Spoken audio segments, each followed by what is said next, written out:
الحمدللہ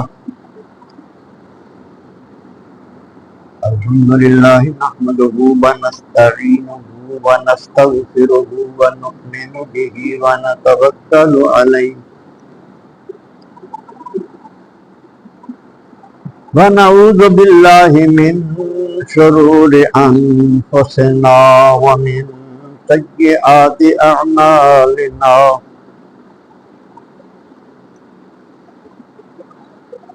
من يهده الله فلا مضل له ومن يضلله فلا هادي له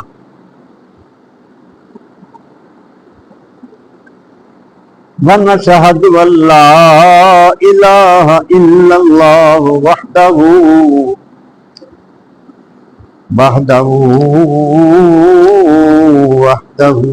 لا شريك له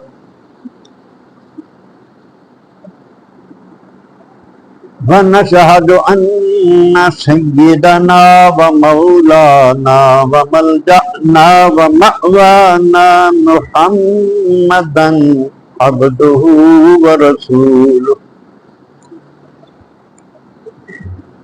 أما بعد فأعوذ بالله من الشيطان الرجيم بسم الله الرحمن الرحيم لقد وما أرسلناك إلا رحمة للعالمين صدق الله مولانا العظيم وبلغنا رسوله النبي الكريم الأمين الرؤوف الرحيم ونحن على ذلك من الشاهدين والشاكرين والحمد لله رب العالمين رب اشرح لي صدري ويسر لي أمري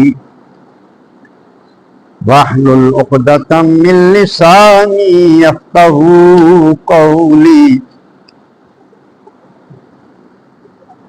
رب زدني علما رب زدني علما رب زدني علما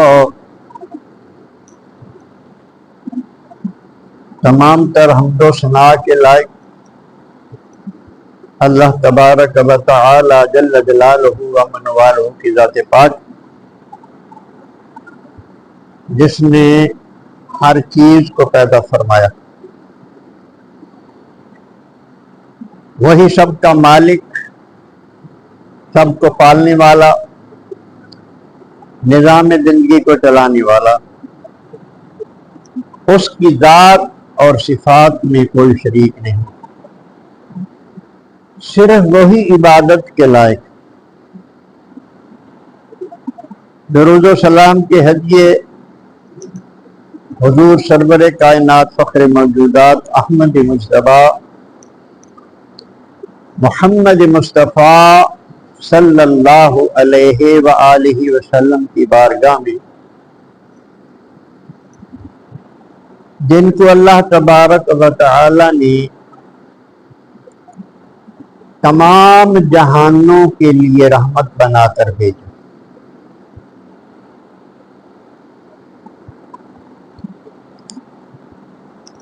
آپ کی شان اقدس میں اللہ تبارک و تعالی کا ارشاد ہے، وَمَا أَرْسَلْنَاكَ،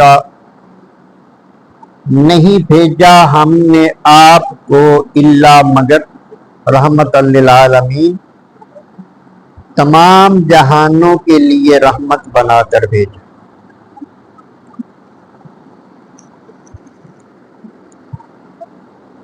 نبی کریم رؤوف الرحیم صلی اللہ علیہ وآلہ وسلم کی ولادت باسعادت سے پہلے دنیا میں قحط تھا۔ قحط کی شکل یہ ہوتی ہے کہ بارشیں رک جاتی ہیں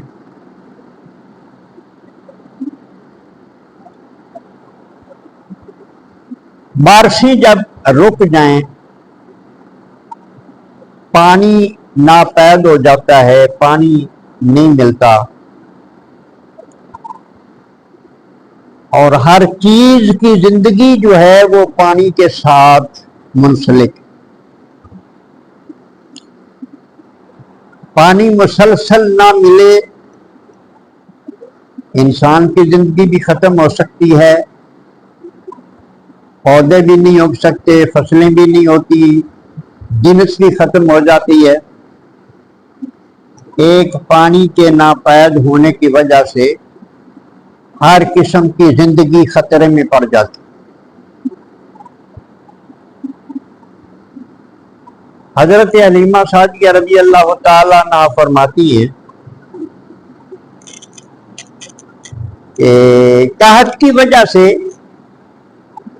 ہر انسان حد سے زیادہ کمزور تھا، جانور کمزور تھے،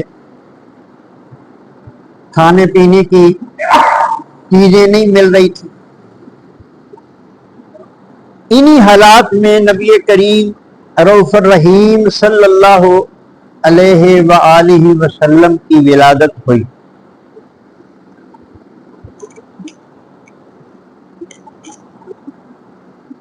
وہ فرماتی ہیں کہ ان دنوں میں بھی بہت لاغر تھی۔ میں ایک دن خواب دیکھتی ہوں کہ خواب میں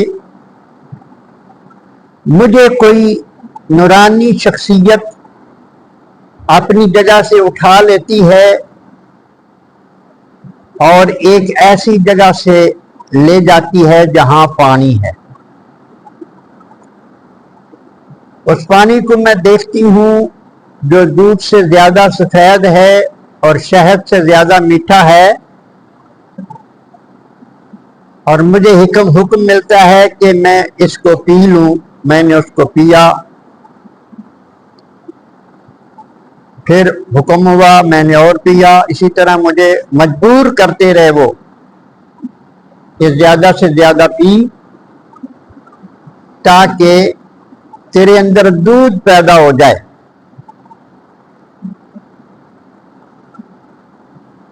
وہ فرماتی ہیں کہ مجھے نہیں پتا تھا کہ یہ سارا کچھ میرے ساتھ کیوں ہو رہا ہے۔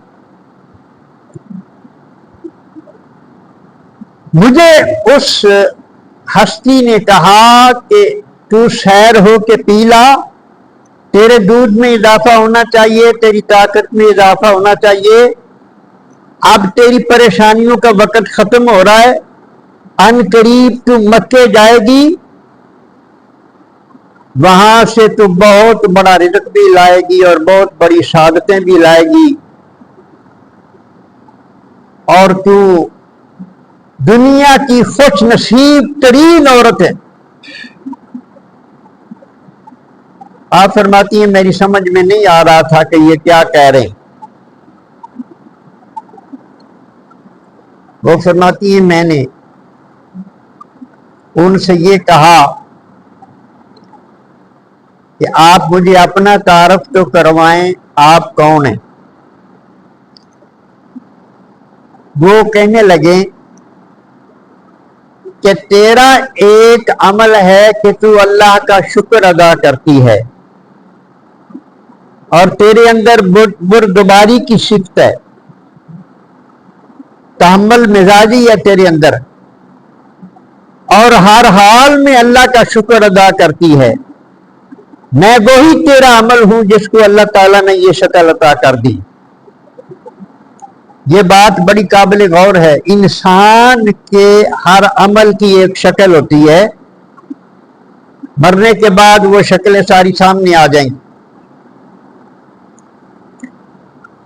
تو وہ فرماتی ہیں کہ اس کے بعد میری آنکھ کھلی اور میں نے اپنے آپ کو بڑا مسرور پایا، میری کمزوری بھی ختم ہو چکی تھی، میرے پستان دودھ سے بھرے ہوئے تھے اور میں خوشحال ہو چکی تھی۔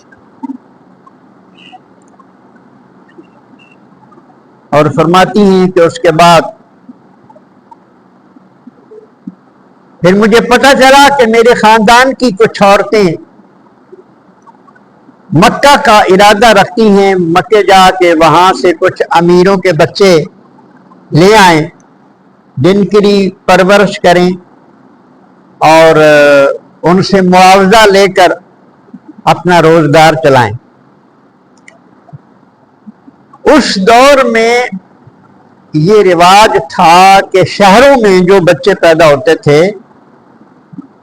وہ عرب لوگ اپنے ہاں ان بچوں کو نہیں رکھتے تھے، وہ کسی ماہر عورت کے سپرد کرتے تھے، اس کو آیا کہتے ہیں، اس کو دائی کہتے ہیں، وہ پنڈوں میں لے جا کر، دیہات میں لے جا کر ان بچوں کی پرورش کرتی، کیونکہ ان کے خیال میں، اور یہ ہے بھی حقیقت، کہ دیہات کی جو آب و ہوا ہے وہ پاکیزہ ہوتی ہے، اچھی ہوتی ہے، دیہات کی جو زبان ہے وہ بھی اصلی ہوتی ہے، اس میں ملاوٹ نہیں ہوتی۔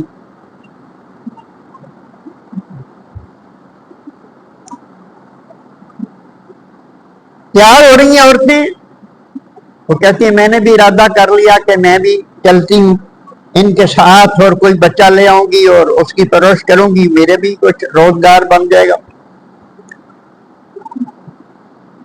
فرماتی ہیں کہ وہ جب رخصت ہوئی وہاں سے اپنے گاؤں سے تو میں بھی چل پڑی، ان کے شوہر بھی ساتھ تھے، ان کا بیٹا بھی ساتھ تھا، اور بھی کچھ بچی بھی کہہ رہا وہ چل پڑے۔ وہ فرماتی ہیں کہ میری جو دو سواریاں تھیں، ایک گدھا تھا اور ایک اونٹنی تھی، وہ بہت کمزور تھے بھوکوں کی وجہ سے، کیونکہ چارہ نہیں مل رہا تھا بڑے عرصے سے، وہ کمزور تھے، وہ چلنے سے عاجز تھے۔ بہرحال ہم لے کے چلے اور سب سے پیچھے رہ گئے۔ بڑی مایوسی تھی، مجبور تھے، لیکن سفر کیا۔ وہ جو دوسری دائیاں تھی وہ عورتیں تھیں، بنو سعد کے قبیلے کی تھی، وہ پہلے چلی گئیں۔ یہ اتنی لیٹ مکے میں پہنچی کہ ان کے جانے سے پہلے شہر مکہ میں جتنے بچے کھاتے پیتے گھرانوں میں، امیر گھرانوں میں پیدا ہوئے تھے، انہوں نے وہ لے لیے۔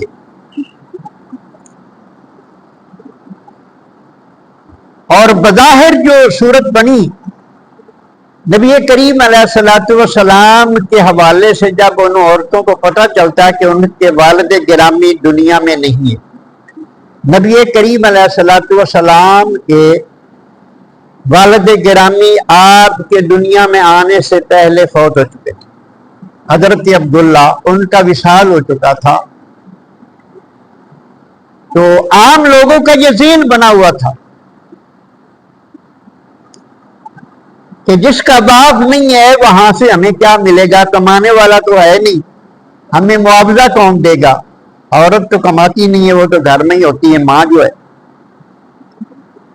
جب یہ سنتی تو وہ نبی کریم علیہ السلام کے گھر کی طرف نہ جاتی، امیروں کے بچے لے کر وہ آ گئی۔ اور جب ان کو پتہ چلا کہ بچے تو سارے انہوں نے لے لیے ہیں، حلیمہ کے شوہر نے بھی کہا کہ ہمارا سفر تو ضائع ہوا، کیا ملے گا ہمیں، اب واپس جانا پڑے گا ویسے ہی۔ تو روایات میں آتا ہے کہ اسی کشمکش میں تھے کہ ان کے پاس حضرت عبد المطلب آ گئے، نبی کریم علیہ الصلوۃ والسلام کے دادا۔ آپ نے ارشاد فرمایا کہ میرے ہاں ایک بچہ ہے، اگر تم چاہو تو لے سکتے ہو،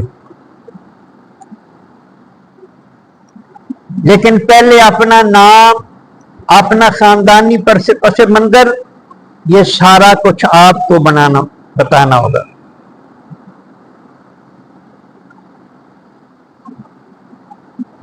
آپ نے ارشاد فرمایا، وہ بی بی آپ کے پاس گئی, انہوں نے پوچھا تیرا نام کیا ہے؟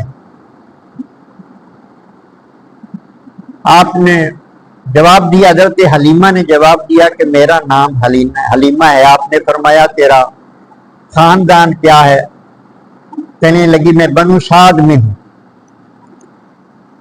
روایت میں آتا ہے کہ جب یہ بات اس نے کہی تو آپ کے چہرے پہ رونق آ گئی, یعنی آپ خوش ہو گئے, چہرے پہ مسکراہٹ آ گئی. تو آپ نے انہیں ارشاد فرمایا کہ تجھے مبارک ہو. ان کو بھی حیرت ہوئی کہ یہ مجھے مبارک دے رہے ہیں, میرا نام سن کر ہی مجھے مبارک دے رہے. آپ نے فرمایا کہ اگر تم چاہو تو ہم تجھے بچہ دے سکتے ہیں. وہ کہنے لگی کہ میں اپنے شوہر سے مشورہ کر لوں. مشورہ کرنے آئی. شوہر نے کہا کہ چونکہ ہمیں اور کوئی بچہ نہیں ملا, اس لیے بہتر یہی ہے کہ اس یتیم کو ہی ہم لے لیں اور ہم ارادہ یہ کر لیں کہ اللہ اس کی برکت سے, چونکہ یہ یتیم ہے, باپ نہیں ہے, تو اس کی خدمت سے اللہ ہمارے حالات بدل دے گا. یہ نیت کر. چنگے خاندانوں تے نیتا بھی تائیں چنگیاں ہوں. یہ کچھ خاندانی خون دے بھی بڑے اثرات ہوتے ہیں, صحبتوں دے بھی بڑے اثرات ہوتے ہیں. انہوں نے کہا ٹھیک ہے. وہ حضرت عبد المطلب رضی اللہ عنہ کے پاس گئے, بی بی جان گئیں تو انہوں نے کہا کہ ہم نے ارادہ کر لیا ہے کہ ہم بچہ آپ سے لے لیں.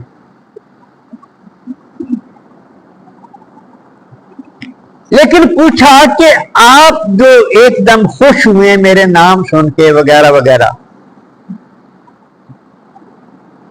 تو آپ نے کہا یہ راز میں بھی کھول دیتا ہوں. مجھے الہام ہوتا رہے اوپر سے کہ اس نام کی عورت آئے گی, اس قبیلے کی آئے گی, اسے میرے محبوب کو عطا کرنا ہوگا, عام عورت کی گود میں نہیں دینا. عام عورت کی گود میں نہیں دینا, وہی تربیت کے لیے مناسب ہے اور مفید ہے. اس میرے محبوب کی تربیت کے لیے وہ عورت مفید. علامہ اقبال کا ایک شعر ہے, اللہ اکبر, سیرت فرزند ہا از امہات, جوہر صدق و صفا از امہات. بیٹوں کو جو سیرتیں بنتی ہیں, بیٹوں کے جو کمالات حاصل کرتے ہیں بیٹے, وہ ماں کی وجہ سے, ان کی تربیت کی وجہ سے. ماں کی تربیت کا بڑا, جتنی نیک ہوگی, جتنی صالح ہوگی, اتنا ہی با کمال بچہ ہوگا. سیرت فرزند ہا از امہات, جوہر صدق و صفا از امہات. اللہ اکبر. تو اس لیے آپ نے ارشاد فرمایا کہ تو علم والی ہے اور قبیلہ تیرا سعادت مند قبیلہ ہے. بنو سعد یہ سعادت والے لوگ ہیں اور تو علم والی ہے. اس لیے میرے خالق و مالک نے تیرا انتخاب کیا ہے اپنے محبوب کی تربیت اور اس کی پرورش کے لیے.